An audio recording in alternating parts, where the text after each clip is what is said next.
welcome back to Champion the Passion, a weekly pro wrestling podcast where we inspire you to champion your passions and celebrate the joy in what you love. I'm your host. My name is Victoria Daisy, and today we're going to be recapping everything that happened last night on NXT. But before we get started, don't forget to leave a 5-star review. Follow me at Victoria Daisy across all social platforms and follow Champion the Passion across all streaming platforms. But let's dive right into the action because the opening match was a title match for the NXT North American Championship. Ethan Page defending against the number one contender, Sean Legacy. Now, this was a really, really great match. I mean, it's been so great getting to see and getting to watch Sean Legacy since I recently discovered him only a couple weeks ago. I'm going to be honest, I don't watch Evolve, and I know that's where he wrestles, so I've only got to really see him the last couple weeks, but from everything I've seen, I've really liked what I've seen. And I thought that him and Ethan Page worked really well together and had just so many great spots and moments that I think made the match what it was. But in the end, Ethan Page won and retained his title. But the fun didn't end right there because Ricky Saints came out to attack Ethan Page, which obviously, I mean, to be expected. The man's still salty about it. And I do have to say, though, on Ethan's part, it was a really good retain for him because I definitely see Sean Legacy being a champion in the future. Not right now, but definitely in the future. So it wasn't a very easy match for him, I'll say that. So very intriguing. The next match was a tag team match. We had the Culling versus Josh Briggs and Yoshiki and Amora. This was also a really good match. And I do have to say, though, I feel like Briggs and Amora are so underrated. Like, yes, they get cheered a lot, but I feel like I never hear anyone talk about them, like outside of the show itself. And I just am so blown away by how good they are. I wasn't a fan of them in the beginning, to be quite honest with you, but they've grown on me so much. And I thought that they made this match so much of what it was. And of course, the Culling did great as well. But overall, I just thought it was a lot of fun action. And I thought both tag teams brought so much to the match. But in the end, the Culling won. I was like, oh, okay, sure. So we're going to do that, I guess. Then after, we had a really, really good video package. And usually I don't really talk about video packages that much, but this one I could not miss. We had a Mariah May video package, the long-awaited one, to finally figure out if she was changing her name or not, and we finally got that answer. And I just have to say before I get to that, I loved this video package. I can't, say it enough. This might be very niche, but if you are a Sabrina Carpenter fan, and more niche than that, if you have either gone to or seen her Short and Sweet tour, which is her most recent tour last year, she opens up the show with a video that plays on a big screen before she comes out. And Mariah's video last night was heavily inspired by that Sabrina video. And I just made a video on social media. You could go check it out where I break down all the similarities between both Sabrina's video and Mariah's video. I don't know, it's just a fun little video for anyone who is a wrestling fan and a Sabrina Carpenter fan. And as somebody who went to the concert, when I saw Mariah's video, I noticed it within the first 2 seconds. I loved it. And also, at the very end, she has this really cute animation that comes up of her, and that's where we get the name reveal for Mariah May in the WWE, and her name is Blake Monroe, which at first I was like, I don't know how I feel about it, but it's grown on me. I love the Monroe part. And I saw a report come out that said that it was heavily inspired by her niece, which I'm going to assume her name is Blake, and Marilyn Monroe, which is where she got the last name from. And it's definitely going to be an adjustment to not call her Mariah, but I am definitely very excited. They also announced that she will have her contract signing next week. And I'm just so intrigued to see what the differences and similarities will be between the Mariah May character and the Blake Monroe character, since, the Mariah May character is known to be a very glamorous, vintage, almost like a Toni Storm, timeless Toni Storm in another universe type of situation. And so I'm just intrigued to see if that's something we'll get similarly with Blake Monroe. But regardless, I'm still very excited. After, we had a match between Lash Legend and Ren Sinclair. Now, to be honest, this was an okay match. I mean, I don't think it was anything out of this world. So I'm not going to talk about it much longer than I have to. But in the end, Lash Legend did win. And then after, Oh, after we had an NXT Women's Championship match, JC Jane versus Lainey Reed. Now, this was a really, really good match. And I just have to say that I have loved Lainey Reed for quite some time now. I mean, I first saw her on Level Up months ago, and I just think she's so great. And I think what originally caught my attention with Lainey is her character. She is very sassy, very dominant, very confident.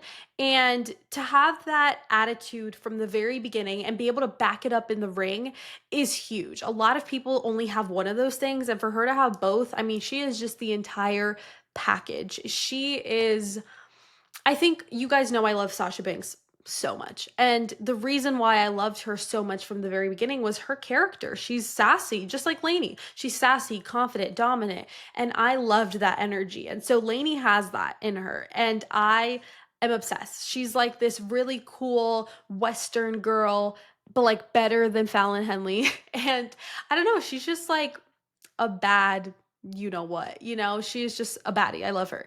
And I 100% believe that she is champion material. Not right now, but further down the line, she will truly become that.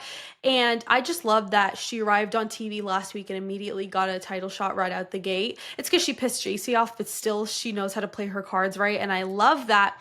Now, JC, on the other hand, is currently experiencing a once in a lifetime opportunity by being champion after directly defeating Stephanie Vaquer, which, in my opinion, she's one of the greatest NXT women's champions to date. I don't care what anyone says. And you know what? Overall, I just thought that they worked the match really well together, and I was very pleased with what we got. In the end, though, of course, JC Jane did retain her title, but then our general manager, Ava, came out to make a huge announcement. Now, this got me so hyped. So she said that JC decided her first opponent post winning the title, and now Ava will decide her second. She said that next week there will be 4 one-on-one matches, and whoever wins those matches will advance to a fatal 4-way match the following week. And whoever wins that match will now be the number one contender for JC Jane's NXT Women's Championship. And that's not all, because whoever the number one contender is will be facing JC Jane for that title at Evolution. Oh my gosh. When Ava said Evolution, I swear chills just ran up and down my body. I was like gagged to the 10th floor. I was so shook.